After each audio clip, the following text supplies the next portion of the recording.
berawal dari hati loh. Jadi mereka datang dengan kemauan sendiri tanpa dibayar.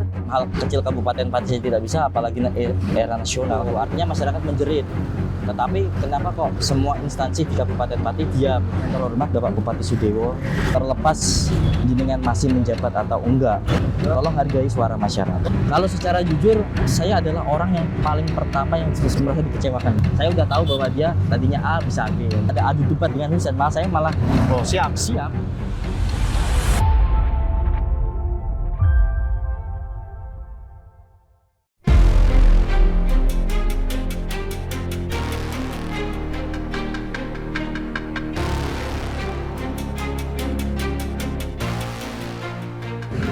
Halo Tribuners, Assalamualaikum warahmatullahi wabarakatuh. Bersama saya, Mas Gahauzan Naufal, reporter Tribun Jateng, dalam program Saksi Kata.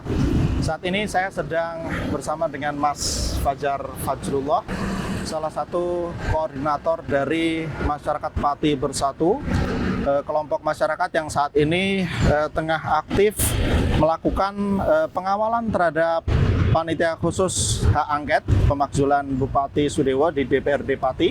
Selain itu juga mereka baru saja melakukan aksi unjuk rasa di Gedung Komisi Pemberantasan Korupsi pada 1 September kemarin.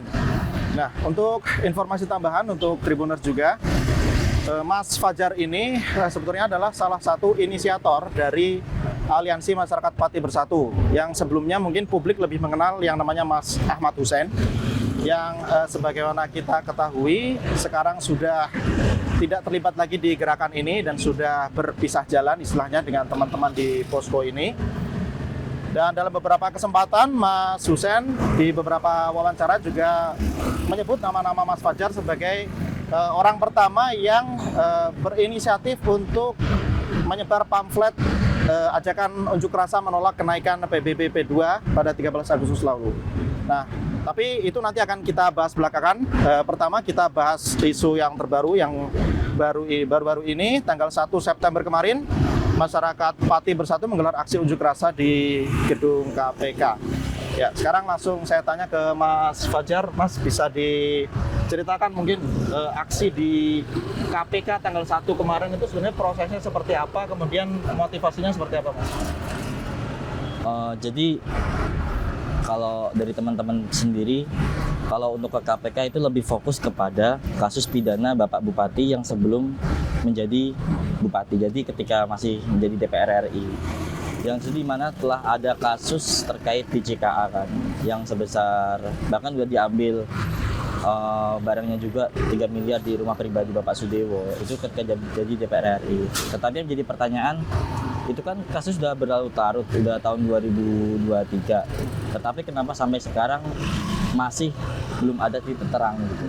Jadi masyarakat Pati ke KPK itu menjadi support untuk KPK agar segera tindak lanjuti, ya karena ditakutkan apa? Yang ditakutkan jika benar ada dugaan kasus korupsi di DJKA, yang ditakutkan tindakan seperti itu juga bisa dilakukan di Kabupaten Pati.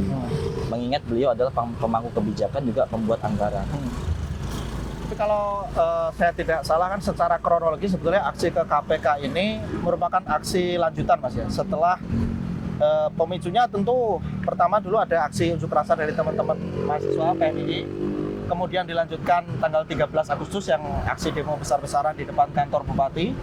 Setelah itu teman-teman juga sudah berhasil mendesak DPRD Pati untuk membentuk pansus ya untuk pengawalan hak angket pemakzulan Bupati yang saat ini masih berjalan, dan itu juga prosesnya masih dikawal ya. Kemudian kenapa masih merasa perlu melakukan aksi ke KPK itu sendiri setelah di sisi lain proses pansus juga masih berjalan? Gini Mas, dalam hukum Indonesia ada hak masyarakat untuk mengawal, ada hak masyarakat sebagai agen of control, itu harus ada. Ketika masyarakat pasrah saja terhadap pihak yang berjalan, tapi kan juga tidak ada salahnya ketika masyarakat juga menyupport gitu. Yang ditakutkan apa yang terjadi itu tidak sesuai apa yang diharapkan. Karena kan gini, jika terkait DJKA kan ada beberapa bukti yang ditemukan kan, seperti semisal kalau nggak salah udah diambil sebesar 3 miliar di rumah Bupati pribadi Sudewo. Terus ada juga pengembalian sebesar 720 juta. Dan beliau juga mengakui bahwa sudah melakukan tindak pidana kan gitu. Ya walaupun memang butuh bukti yang sah seperti keterangan saksi, terus keterangan ahli, surat, yaitu dokumen atau catatan yang relevan dengan kasus, lalu petunjuk juga dan keterangan terdakwa. Memang kalau kita di JKM memang runtutannya panjang, tetapi kita juga harus menyupport juga KPK untuk itu karena sini sesuai pasal 183 KUHP atau mungkin ini ada Perundang-undangan nomor 31 tahun 1999 tentang pemberantasan tindak pidana korupsi. Pasal 4 menyatakan bahwa pengembalian kerugian keuangan negara atau perekonomian negara tidak menghapuskan pidananya pelaku tindak pidana sebagaimana dimaksud dalam pasal 2 dan pasal 3. Jadi harapannya pengembalian barang itu tidak menghapus tindak pidana apa yang dilakukan oleh Bapak Sudewo. Mas Fajar, sebelum berangkat ke KPK, teman-teman kan juga menyurati KPK ya. Ada ribuan surat kalau saya nggak salah. Dikirimkan lewat kantor pos ke gedung KPK, lewat kantor pos pada aksi tanggal 25 Agustus kemarin. Kemudian juga ada surat susulan sebanyak 7 karung. Itu surat isinya apa Mas sebetulnya Mas? Lebih kepada support kepada KPK untuk menyuarakan KPK nggak usah takut, masyarakat pasti tetap bersama KPK karena loyalitas KPK, kesetiaan KPK, sumpah janji KPK itu benar-benar dipertanyakan di Kabupaten Pati, yang mana jika KPK dalam mengurus Kabupaten Pati saja mungkin tidak bisa. Ini juga perlu dipertanyakan juga apakah KPK juga bisa memberantas korupsi di Indonesia. Dalam hal kecil Kabupaten Pati saja tidak bisa, apalagi era nasional kan gitu. Kemarin saya juga udah bertemu dengan Bapak Budi Prasetyo selaku jubir KPK. Beliau juga bilang seperti ini, kita harus runtut, memang harus runtut. Ini kan temuannya kan beberapa titik, jadi dia maksudnya itu menyelesaikan beberapa titik dulu, baru dilanjutkan terkait Bapak Sudewo. Tetapi harus menunggu berapa lama? Dalam satu titik aja membutuhkan waktu 3 tahun aja belum selesai. Kok sampai nunggu beberapa titik? Harus terus masyarakat harus menunggu sampai kapan kan gitu. Salah satu tuntutan teman-teman ini kan secara jelas menyebutkan menuntut KPK segera menetapkan Bupati Sudewo sebagai tersangka dalam dugaan kasus suap tersebut. Nah ini berarti kalau dari analisis internal teman-teman di masyarakat Pati Bersatu itu sebetulnya memang sudah cukup memadaikah bukti-bukti yang tersedia untuk penetapan tersangka itu? Harusnya jika kita menyimak dari Bivitri yang kemarin, Bivitri yang kemarin ya harusnya ada potensi-potensi untuk itu gitu. Apalagi menyimak dari mantan KPK sendiri, demisioner KPK yang udah disebutkan di salah satu stasiun televisi ya, ada potensi juga ke sana gitu. Oke. Sekarang kita ke ini ya Mas, teknis persiapan dan pernak-pernik serba-serbi aksi teman-teman waktu di gedung KPK. Itu sebetulnya persiapan sebelum berangkat ke Jakarta itu sendiri apa yang sudah dilakukan teman-teman di masyarakat Pati Bersatu ini? Gini Mas, sekarang kita hidup di negara yang serba kocak. Kita diam dijajah, kita bertindak dianggap pro kontra dan membuat ontran-ontran. Padahal enggak. Negara menuntut kita masyarakat untuk kritis sebagai agen of control. Tetapi ketika kita kritis, kita dibungkam. Nah, pun sama ketika kita ke Jakarta. Kita ke Jakarta pun banyak yang bilang, "Lah apa kamu ke Jakarta? Orang di sana terjadi chaos. Kenapa kamu malah cari perkara ke Jakarta kan gitu?"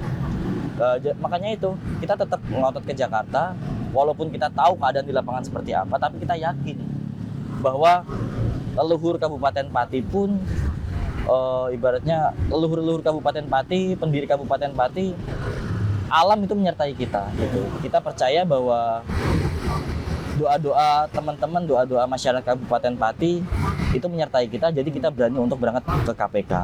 Sampai KPK pun kita juga bingung. bagaimana kalau chaos, bagaimana ini kalau ini. Makanya daripada itu kita butuh strategi-strategi, salah satunya dengan sholawatan. Kan nggak mungkin semisal kita datang ke sana sholawatan dan doa bersama masa ditembak, kan nggak mungkin. Walaupun ada berisu, ada Petrus lah, ada chaos lah, ada live TikTok nggak boleh lah, kan gitu. Jadi kita tetap yakin bahwa masyarakat Pati di sana tidak anarkis. Kita di sana juga membawa marwah Kabupaten Pati. Kita di sana juga paham demokrasi. Kita menyuarakan juga tidak melanggar aturan-aturan yang ada. Pun di sana pun juga kita menghormati Polri, kita menghormati KPK, kita tidak anarkis. Makanya ada lingkaran-lingkaran yang dari kain putih itu tujuannya untuk supaya kita terkondisif, supaya untuk terkontrol gitu. Ketika mau ada tendensi mau ada chaos, kita duduk. Jadi kita pikiran tenang, adem. Tapi sempat ada indikasi akan terjadi ada ketika pas kita kan udah masuk di audiensi pertama, diperbolehkan, salah satunya saya, Pak Boto dan yang lain-lain diperbolehkan untuk masuk. Jadi di sana tuntutan kita itu KPK kan nggak bisa langsung mengeluarkan surat tersangka, kan nggak bisa, atau bahkan penonaktifan kan nggak bisa. Makanya itu kita menuntut ibaratnya membuat pernyataan KPK untuk membuat surat pernyataan rekomendasi untuk penonaktifan Bapak Bupati Sudono. Karena apa? Ya dari teman-teman sendirilah. Yang didugai ini kan kebetulan menjabat menjadi Bupati Pati. Yang ditakutkan ketika dia masih menjadi bupati, dia akan membuat anggaran. Yang ditakutkan juga jika dia dibebaskan begitu saja, kan ada potensi juga, semisal ada penghilangan barang bukti kan gitu. Jadi surat yang dibuat KPK kemarin yang ditunjukkan Mas Boto ke media itu sebetulnya isinya apa, Mas? Lebih ke melanjutkan proses, tetapi juga dalam tahap rekomendasian untuk penonaktifan. Kalau nggak salah saya juga baca salah satu poinnya itu menyatakan terkait penonaktifan itu di luar kewenangan KPK. Iya, emang kan tadi sudah saya bilang di luar kewenangan KPK, tetapi KPK juga bisa merekomendasi, karena dimaksud kewenangan itu di luar kewenangan itu maksudnya dia tidak bisa mengeluarkan secara langsung, tetapi dia bisa merekomendasikan. Karena bukan pihak KPK, tetapi mungkin Kemendagri yang lebih berwenang. Kalau dari hasil unjuk rasa di KPK kemarin, termasuk hasil audiensi dan tanggapan dari KPK sendiri, kalau menurut teman-teman di masyarakat Pati Bersatu, itu sudah ada perasaan lega, ada kemajuan dari gerakan yang dilakukan teman-teman, atau masih ada yang mengganjal, Mas? Sebetulnya kalau kita boleh jujur ya, lega pun ada, berarti kita di sana pun juga diterima dengan baik. Tuntutan kita juga disetujui, walaupun tidak sepenuhnya itu beliau tidak bisa mengeluarkan surat, tetapi setidaknya ada dalam tahap rekomendasian. Tetapi kalau ketidakpuasan ya itu pasti ada, karena namanya masyarakat, kekuatan masyarakat sejauh mana kita tidak tahu, kekuatan-kekuatan besar apa yang terjadi di KPK dan Kemendagri. Kemarin waktu aksi di KPK juga ada satu peristiwa yang cukup unik ya, yang kemudian jadi viral. Ada pengalungan tolak angin, Mas. Tolak angin. Nah, itu mungkin bisa diceritakan, Mas, itu seperti apa sampai ada aksi itu, kemudian maksudnya apa sih dilakukan itu? Jadi gini, pas ketika tolak angin itu sepanjang sejarah baru kali ini KPK dikalungi tolak angin. Jadi ya tujuannya hampir sama seperti yang terjadi di Pati. Itu awal mulanya karena ketika kita membahas itu biasalah instansi kadang bahasanya terlalu berbelit-belit. Sedangkan kita di situ juga butuh kepastian. Kita jauh-jauh ke Pati, ke Jakarta, tidak butuh dengan kata yang dalam tanda kutip nggak jelas, kan nggak butuh. Makanya kita mendesak untuk membuat pernyataan aja, daripada kita debat kusir nggak jelas, nanti endingnya malah semakin lama gitu. Maka dari itu kita buat aksi tolak angin itu ya tujuannya untuk menyupport bahwa KPK jangan sampai ada kekuatan-kekuatan besar yang mengintimidasi KPK gitu. Jadi, dan KPK pun juga juga menerima, artinya KPK juga apa sih menerima itu juga dengan senang hati gitu. Kalau yang di DPRD menolak ya? Ya biar masyarakat yang menilai sendiri. Gitu. Jadi sebagai informasi ya untuk Tribuners, sebelum ada aksi pengalungan tolak angin di gedung KPK itu kepada juru bicara KPK, sebelumnya teman-teman dari masyarakat Pati Bersatu ini juga melakukan aksi yang sama di agenda rapat Pansus DPRD Pati. Waktu itu ada salah satu anggota Pansus dari Partai Gerindra yaitu Pak Irianto Briutomo atau Pak Ir yang mau dikalungi obat herbal masuk angin, tapi beliau menolak dengan alasan karena teknis ya, alasannya karena ada bungkus yang bocor, kemudian takut pakaiannya kotor dan sebagainya. Dan kalau yang di gedung KPK, aksi itu bisa dilakukan karena dari pihak juru bicara KPK sendiri menerima. Jadi intinya itu kalau saya menangkap aksi simbolis ya, supaya pihak-pihak yang bertugas dalam hal penyelidikan di sini, baik di KPK atau di Pansus DPRD itu tidak masuk angin. Jadi masuk angin di sini itu maksudnya supaya tidak ada pengaruh intervensi dari luar, baik itu tekanan politik, suap dan lain sebagainya yang bisa mengaruhi independensi dan mempengaruhi hasil pembahasan dari Pansus maupun dari KPK. Kurang lebih begitu ya Mas Fajar? Siap. Ya, betul. Terus ini Mas, terkait aksi di KPK lagi, sempat ada kabar katanya teman-teman sempat ini ya, kesulitan untuk masuk untuk diterima audiensi. Kemudian yang viral itu ada salah satu influencer tanah air ya, Kak Ferry Irwandi yang ikut berorasi untuk meminta KPK membuka pintu agar teman-teman Pati bisa diterima ke dalam gedung KPK untuk beraudiensi. Mungkin bisa diceritakan Mas, itu sebetulnya seperti apa sih peristiwanya? Itu sebetulnya ketika aku udah habis dari dalam ya, aku habis dari dalam terkait pengaduan yang baru agar membantu KPK untuk menjadi poin-poin tambahan. Terus ketika aku keluar kok terjadi itu, juru bicara KPK ngomong dan ternyata endingnya nggak ada kejelasan. Tahu-tahu bilang ya udah, selamat sampai, hati-hati ya masyarakat Kabupaten Pati, selamat di jalan. Nah, terus kan hampir terjadi itu, tensinya hampir naik. Otomatis aku langsung mengademkan, aku megang mikrofon, udah adem. Setelah itu aku mau masuk, jadi posisinya itu aku udah mau masuk, ditahan nggak boleh selama 30 menit, kita ditahan nggak boleh. Nah, tahu-tahu datang Mas Ferry itu.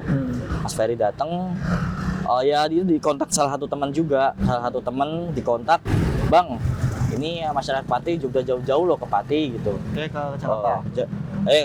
Masyarakat Pati jauh-jauh loh ke Jakarta gitu. Oh, gimana Bang? Kira-kira butuh support nggak gitu? Ya nggak perlu uang, nggak perlu apa, cukup abang datang ke sini aja gitu. Makanya terus kebetulan kan Bang Ferry kan juga dalam beberapa hari ini di beberapa titik di DKI Jakarta kan keliling, otomatis dia juga membantu masyarakat Kabupaten Pati. Makanya di orasinya itu dia menyuruh bahwa masyarakat Pati perwakilannya untuk masuk. Iya, oke. Itu pun juga setelah itu aku sempat ngobrol juga sama Mas Bang Ferry, bahkan juga sempat tukeran nomor WA, tetapi mungkin aku buru-buru atau apa, salah nomor WA-nya salah, jadi nggak bisa kedetek juga. Oke. Kemarin yang berangkat ke KPK itu berapa orang dan berapa bis? Kurang lebih 10 ya. Ya, tetapi ya yang terjadi ya sama seperti yang diberitakan itulah. Jadi yang bisa sampai sana 7 bis ya? 7. Itu kejadiannya seperti apa Mas? Bisa diceritain Mas? Dari sini kan dari Pati berangkat 10 bis ya? Oh, itu kan saya kurang paham, karena saya koordinator bis, bukan koordinator yang gabungan. Jadi kebetulan aku koordinator bis ya. Aku cuma mengawasi apa yang terjadi di bisku gitu aja. Kira-kira 300 orang lebih yang berangkat? Lebih 350-an. 350-an ya. Dan ada juga yang warga Pati yang di sana yang bergabung? Iya, ada berapa. Terus ini ya, sebelum berangkat ke Jakarta teman-teman juga buka posko donasi ya untuk persiapan transportasi dan perbekalan. Iya, ada. Itu bisa diceritain Mas, itu proses menghimpun donasinya seperti apa, tanggapan masyarakat seperti apa, terus dapat mengumpulkan donasi berapa sih sampai akhirnya bisa berangkat ke Jakarta itu? Sekitar 180 juta ya. Ya, tapi di situ kan nantilah besok kan ada mengemukakan penjabaran terkait itu nanti ya, itu Nah, hanya karena kan ada kejelasan, ada transparansi lah daripada nanti jadi tidak jelasan dan jadi tanda tanya masyarakat yang pasti dari teman-teman tidak mengambil sepeser pun uang dari itu, benar-benar untuk transport, benar-benar untuk makan teman-teman di sana, benar-benar untuk kegiatan yang terjadi di KPK. Jadi untuk informasi tambahan juga, jadi setiap hari teman-teman di posko donasi ini mengupdate atau memperbarui perolehan donasi. Setiap malam pukul 12 malam itu dilakukan penghitungan. Jadi dipublikasikan ada papan tulis yang dipajang di sini. Dan nanti pertanggungjawabannya juga ada Mas ya? Ada. Kemudian ini Mas, sekarang setelah aksi di KPK itu, nah kalau menurut Mas Fajar sendiri, aksi di KPK itu tergolong sukses atau Sukses. Artinya suksesnya dalam arti gini, kita memberi gambaran demokrasi yang sebenarnya ke nasional, bahwa bahkan itu udah terjadi di tanggal 13. Masyarakat kita paling banyak, ya kan, kurang lebih 100.000. Kerusakan, kalau demo kerusakan pasti ada lah Mas. Tetapi kerusakan kita sedikit, tergolong minim dibandingkan kota-kota yang lain. Dan tuntutan kita terpenuhi, baik dari KPK juga merespon maupun DPRD pun juga merespon. Pun sama yang terjadi di KPK. Mungkin orang mikirnya, wah pasti chaos ini, wah pasti banyak korban gini-gini. Enggak, ternyata kita buktikan bahwa Pati aman, Pati demokrasi. Bahkan sebelum kita datang bersih, kita pulang pun juga bersih. Jadi sampah-sampah nggak ada, diambilin semua dari masyarakat Kabupaten Pati. Oke, termasuk yang jadi pembahasan warganet itu, teman-teman dari Pati waktu berunjuk rasa di Jakarta, itu tadi mereka bikin dapur umum juga Mas ya? Iya. Dapur umum, kemudian sampah juga dibersihkan sendiri. Mungkin bisa diceritakan singkat Mas tentang dapur umum ini dan aksi bersih-bersih setelah demonya. Ya itu Mas, itu kan wujud dari gotong royong Kabupaten Pati, masyarakat. Ternyata masyarakat Pati tanpa dibayar. Nah ini gerakan yang muncul dari hati itu pasti akan menimbulkan sebuah respon yang positif Mas. Gerakan yang berawal dari hati loh. Jadi mereka datang dengan kemauan sendiri tanpa dibayar. Mereka juga bisa dikondisikan aktif, disuruh diam-diam, disuruh sholawat-sholawatan, dan kompak dalam ini kurang makan, oh ya kita buat dapur umum. Bahkan di sini udah ada bawa gas sendiri, bawa genset sendiri, ya kan. Pun sama ketika di sana pun tanpa kita suruh bersih-bersih, ternyata ada beberapa orang yang udah ngambil plastik besar untuk mengambil tempat sampah. Jadi demonya tertib, tidak anarkis, aspirasi tetap tersampaikan gitu. Ya tetap sampaikan. Oke. Nah ini setelah aksi di KPK dianggap sukses, setelah ini mau ngapain lagi Mas? Gini Mas, kalau kita lihatlah perkembangan di Kabupaten Pati seperti apa. Karena kalau kita bicara pembangunan, ini yang menjadi bahan-bahan dari pihak masyarakat yang mungkin dalam tanda kutip berlawanan itu kan terkait pembangunan. Era Bapak Bupati Sudewo kan pembangunan di mana-mana dan lain-lain. Nah, kita sebagai masyarakat sekali lagi mendukung pembangunan, mendukung. Tetapi kan tidak ada salahnya ketika masyarakat sekarang udah mulai kritis kan gitu. Contoh lah, setelah Bapak Bupati menjabat 5 bulan aja baru sudah ada 40 titik kan, kurang lebih 40 titik yang 40 titik proyek. Tetapi kan itu juga patut dipertanyakan, diinvestigasi lebih lanjut Mas, untuk memastikan bahwa prosesnya telah sesuai dengan peraturan dan tidak ada tindak pidana korupsi kan gitu. Jadi harapannya ya kita sebagai masyarakat harus setajam itu juga, dan dari mulai inspektorat kabupaten itu juga harus menjerumuskan itu juga gitu, harus mempertanyakan. Oke. Sekarang kita ini ya teman-teman, kita pakai alur mundur lah untuk pembicaraan ini. Seperti sudah saya singgung tadi, Mas Fajar Fajrullah ini sebetulnya termasuk inisiator dari Aliansi Masyarakat Pati Bersatu yang waktu itu mengkampanyekan lah aksi unjuk rasa tanggal 13 Agustus untuk waktu itu tuntutan awalnya menolak kebijakan kenaikan pajak bumi dan bangunan sampai 250%. Mungkin publik lebih mengenal dengan yang namanya Mas Ahmad Hussein karena yang lebih sering tampil di media. Tapi di beberapa wawancara, Mas Ahmad Hussein sendiri sudah menyebut nama Mas Fajar ini. Mas Fajar ini informasi tambahan fresh graduate ya Mas? Baru lulus Fresh ya? graduate. Ya, mahasiswa, aktivis mahasiswa sebelumnya dari PMI, betul? Dulunya, Oh ya. iya, Dan aktivis sekarang mahasiswa. masih. Sekarang masih. Mahasiswa baru lulus. Nah, dulu Mas Fajar ini yang bertemu dengan Mas Hussein, itu keterangan dari Mas Hussein untuk kemudian akhirnya melahirkan gerakan ini. Nah, kalau dari versi Mas Fajar sendiri Mas, sebetulnya awal pemicu dari ini semua tuh seperti apa? Waktu pertemuan pertama Mas Fajar dengan Mas Hussein tuh yang dibahas itu sebetulnya apa Gini, sehingga Mas. muncul gerakan sebesar ini? Ya, jadi gini, saat aku punya usaha gerobak, ya punya usaha lah. Yang mana penitipan gerobak itu mbah-mbah tua itu sambat, dia punya pekarangan luas, tetapi pajaknya kok naik gitu. Dan terus aku kan tadinya nggak merespon lah ya, naik 250%. Terus ternyata direspon oleh teman-teman mahasiswa. Ternyata nggak ada respon. Ya udah, terus karena mungkin itu tadi aku keinget juga ada teriakan dari masyarakat seperti itu, dan ternyata aku juga di warung kopi aku udah melihat bahwa kok ada teriakan-teriakan seperti itu, artinya masyarakat menjerit. Tetapi kenapa kok semua instansi di Kabupaten Pati diam? Ada apa gitu? Jadi wah, ini harus ada yang berani mengungkap. Jadi ya gitulah Mas, harus ada yang berani mengungkap. Sebenarnya cuma iseng-iseng aja gitu loh. Cobalah kita buat pemantik tanggal berapa? Tanggal 13. Kenapa tanggal 13? Oh, karena di sana ada hari kemerdekaan. Ya udah, aku buat nama Hussein kayak gitu kan. Mundur dulu Mas, awal kenal Mas Hussein itu dari mana? Jadi kalau aku kenal awal Mas Hussein ya dari ketika aku lihat postingan Bapak Sudewo, terus dia bilang, semisal ada temuan-temuan, melaporkannya kemana, kok gini kan nggak jelas, ini bla bla bla kayak gitu kan. Ini dari medsos ya? Iya, dari medsos. Terus tahu-tahu setelah di postingan kedua dia bilang, ayo mari kita dukung pembangunan Bapak Sudewo kan gitu. Lah, aku kan bingung. Orang ini tadinya mengkritik, tahu-tahu mendukung. Ini ada apa? Terus tak apa sih namanya? Tak DM lewat TikTok kan. Mas, emang kamu dikasih wadah, dikasih jalur lewat apa? Oh, aman Mas. Aku dikasih jalur. Ada pengaduan lewat inspektorat. Oh, gitu. Terus tahu-tahu dia minta nomor WA aku. Dikiranya aku pengacara. Oh, gitu. Dikiranya aku pengacara.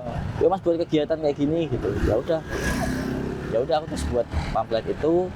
Aku juga ikut apa sih namanya, juga ikut menyupport, ikut mempublikasi ya. Dan ini walaupun memang pemantiknya 2 orang itu, tetapi ini udah menjadi gerakan bersama. Kolektif lah ya sekarang. Itu juga respon, hanya gerakan respon lah, spontanitas lah gitu.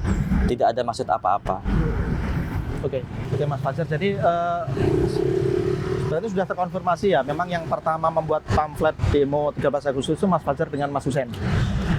Iya, awalnya kayak gitu. Dan pemantik awalnya itu persoalan pajak ya, penyesuaian NJOP yang kemudian berkonsekuensi terhadap peningkatan PBB P2 sampai 250%. Bahkan di lapangan kelihatannya lebih banyak yang lebih dari itu Mas. Iya, ada beberapa yang temuan. Jadi gini, aku nggak paham ya entah itu politiknya seperti apa. Seperti yang terjadi di Pansus kemarin, beliau mengatakan pajak 250% itu adalah usulan dari kepala desa. Tetapi setelah kita amati, ternyata tidak. Ternyata itu kepala desa hanya menyetujui. Jadi beliau tidak mengusulkan, tapi hanya menyetujui. Jadi ada pernyataan seperti ini. Ini PBB naik 5.000% loh, bahkan sampai 7.000% loh. Jadi ini semisal ditaruh ke masyarakat jerit. Jadi gimana semisal pajaknya diturunkan aja menjadi 250% supaya lebih relevan, karena pajak kita tidak naik selama 14 tahun. Itu kata-kata dari siapa Mas?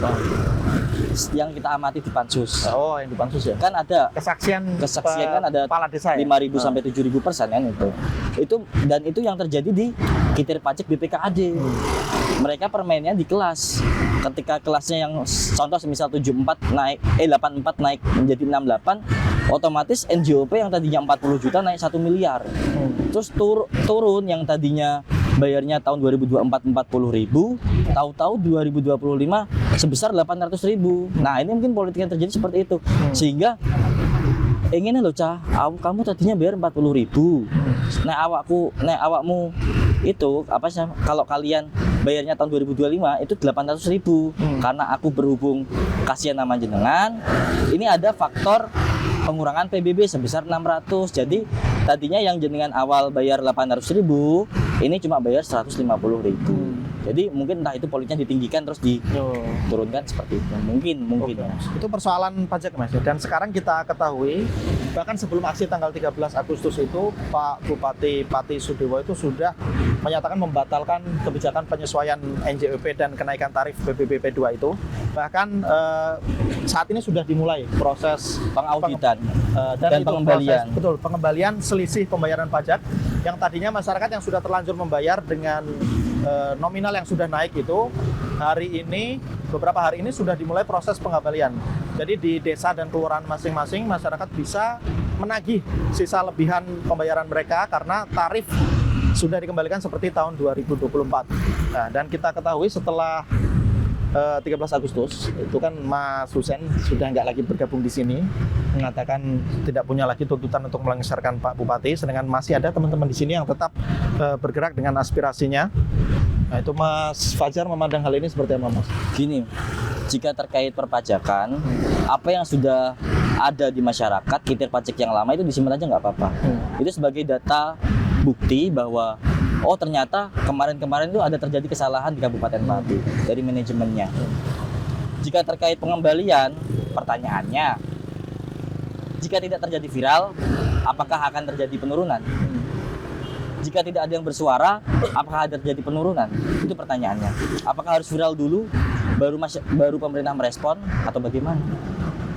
Lalu terkait Husen berhenti dan kita masih tetap menyuarakan, seperti yang sudah terjadi di penemuan-penemuan di Pansus. Ada beberapa ASN yang dimutasi seenaknya dalam peraturan. Nah, pertanyaannya kan ada pembinaan itu, alasannya kan pembinaan. Jika ada pembinaan, terus sampai kapan? Contoh seperti yang jauh, yang di titik ini ternyata diletakkan ke jauh. Oh ternyata alasannya pembinaan. Nah terus letak pelanggaran pembinaannya yang seperti apa? Gitu. Kenapa harus ada konsekuensi seperti itu? Apakah ada unsur politik di sana kan gitu? Undang-undangan yang mana? Yang saya garis bawahi di sini persoalannya itu bukan cuma pajak ya. Di Pansus ditemukan bukan banyak cuma persoalan pajak. lainnya. Iya. Dan salah satunya yang terbaru juga ada beberapa di Kabupaten Pati yang rangkap jabatan kan banyak. Ada juga terkait pengangkatan direktur RSUD Suwondo. Bahkan RUU Hospital Bylaw itu kan diterbitkan barengan dengan pelantikan Bapak Torang Manurung dan kalau nggak salah direktur itu juga pada tanggal itu kan. Berarti pertanyaan kan sudah ada calon di balik itu kan. Artinya ada apa dengan manajemen Kabupaten Pati? Yang mau disorotnya apa, Mas? Nepotisme gitu ya? Biar masyarakat aja yang menilai. Jadi kita nggak mau untuk menyimpulkan. Masyarakat sekarang udah cerdas. Karena saya yakin Mas, netizen Indonesia sekarang cara berpikirnya sudah nggak ke TikTok seperti mungkin ya, tanda kutip pamer kekayaan atau mungkin prank-prank atau itu enggak. Tapi sekarang masyarakat Indonesia udah mulai kritik, dia udah mulai tertarik dengan teori-teori, dia udah mulai tertarik dengan undang-undang kayak gitu. Sekarang pertanyaan personal Mas, merasa dikhianati nggak sama Mas Husen? Kalau secara jujur, saya adalah orang yang paling pertama yang merasa dikecewakan Mas. Karena apa? Sebelum orang-orang di Kabupaten Pati percaya terhadap Husen, saya adalah orang yang pertama bahwa orang ini mampu. Jadi dia nggak punya motor, dia awalnya nggak punya motor. Emang nggak punya motor. Bahkan mohon maaf ya cara kerjaan memang nggak jelas kan gitu. Jadi saya orang yang pertama, saya setiap hari jemput beliau. Berarti waktu koordinasi awal-awal itu Mas Iya, Fajar yang datang ke iya. rumahnya. Terus beliau bilang gini, ya udah yang Fajar, kita berjuang bareng gitu. Semisal kita di atas bareng, semisal kita jatuh ya jatuh bareng. Intinya kita berkomitmen berdua kayak gitu. Terus ya namanya Husain ya kembali lagi seperti yang saya katakan dari awal. Saya udah tahu bahwa dia tadinya A bisa B ya gitu. Tapi tetap memilih percaya, Mas. Tetap milih percaya karena saya yakin bahwa memang Husain butuh ditampilkan. Dalam tanda kutip harus ditampilkan ketika ada beberapa orang yang ingin mengklaim dari gerakan ini. Dan pasti jangan udah paham siapa yang ditantang Bapak Bupati itu. Dia kan mau mengklaim. Oh, iya betul. Ya. Ya gundul ya. Ya konfirmasi di sini ya. Makanya ketika di Perko itu Husain saya munculkan untuk itu, karena kalau itu yang masih di atas, saya yakin masyarakat Pati tidak akan sebesar ini. Dan kalau terkait ini keputusan Mas Husain yang sekarang sudah nggak di sini itu tetap Nggak apa-apa, itu hak dia, itu hak beliau. Dia mendukung Bapak Bupati, ya nggak apa-apa, itu mendukung. Pun kita sama mendukung Bapak Bupati, tetapi yang ingin saya bantahkan seperti ini, dia mengatakan bahwa teman-teman ditunggangi oleh politik. Oke. Mungkin kalau kita ada adu debat dengan Husain, malah saya siap Nah, gitu. Berarti Mas Husain kalau mau adu debat dengan Mas Fajar siap. Secara personal tanpa ada orang lain. Boleh ya. Nah, jadi tentang gini, dia tuduhan bahwa teman-teman di sini ditunggangi karena politik. perlu dipertanyakan juga. Husain setelah tanggal 5, pas dia dapat momentum Satpol PP, dia tidak ada kerjaan ngapa-ngapain selain live TikTok. Bahkan di lapangan ini teman-teman, kenapa dia mengkhianati teman-teman bahwa teman-teman itu ditunggangi politik? Coba katakan, politik yang mana yang menunggangi kita? Dari partai mana dan orangnya siapa? Bahkan kalaupun Bapak Bupati ini masih menjabat ataupun udah digantikan lagi, kita tetap mengkritik. Artinya ini bukan dari partai politik atau ditunggangi politik. Ini artinya benar-benar kebangkitan masyarakat untuk kritis. Oke. Jadi ini Mas, mungkin pertanyaan penutup ya. Sampai kapan teman-teman masih akan terus bergerak seperti ini ya? Mungkin sampai Pak Sudewo dilengsarkan atau seperti apa? Gini Mas, untuk posko sendiri kita akan tetap sampai hak angket kalau posko. Tetapi kalau untuk pergerakan teman-teman, saya yakin teman-teman solid. Saya yakin teman-teman tetap semangat. Terlepas nanti Bapak Sudewo lengser, ya siapapun bupatinya tetap kita kritik. Kalaupun Bapak Sudewo tidak jadi lengser, tetap kita tetap mengawasi lah kinerja dari beliau. Jadi misalkan kemungkinan terburuk ya di KPK mentok tidak sesuai harapan, kemudian pansus juga nanti mungkin hasilnya di MA tidak sesuai harapan. Ya, itu apapun yang terjadi teman-teman tetap kritis ya, tetap kritis Mas, karena bagaimana ya, kita masyarakat harus sudah paham bagaimana peraturan-peraturan dan bagaimana kita ingin masyarakat pemerintahan Kabupaten Pati yang bersih dari korupsi, nepotisme. Terakhir Mas, kata-kata Mas untuk misalkan Mas Fajar ini bisa ngomong langsung dengan Pak Sudewo ingin menyampaikan apa kira-kira? Untuk yang terhormat Bapak Bupati Sudewo, ini kan suara dari masyarakat. Terlepas jenengan masih menjabat atau enggak, tolong hargai suara masyarakat. Kita lihat mayoritas masyarakat inginnya seperti apa, jenengan dengarkan. Dan pembersihan sistem pun juga harus ada. Kalaupun mungkin masyarakat ingin menghendaki jenengan untuk mundur, ya itu mungkin lebih baik daripada dilanjutkan tetapi ada mosi tidak percaya dari masyarakat. Kalau Gus Dur itu secara kesatria dia bilang bahwa apalah arti jabatan jika harus mengorbankan masyarakat. Oke. Ya, itu tadi penutup dari Mas Fajar ya. Demikian program kita di Saksi Kata. Jadi untuk informasi buat Tribuners ya.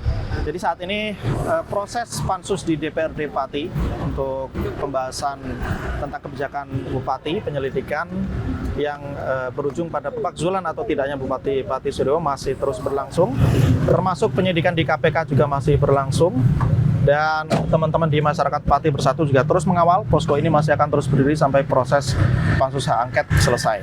Dan nantinya kami tentu akan juga mencoba menjangkau, meminta keterangan dari pihak-pihak yang sudah disebut dalam program kita hari ini. Tentu untuk asas keberimbangan nanti kita tentu akan tetap mencari informasi dari pihak Bupati Pati sendiri dan juga mungkin dari pihak-pihak lain yang terkait. Terima kasih yang sudah menonton dan sampai jumpa kembali. Sehat selalu Mas Fajar. Siap, makasih.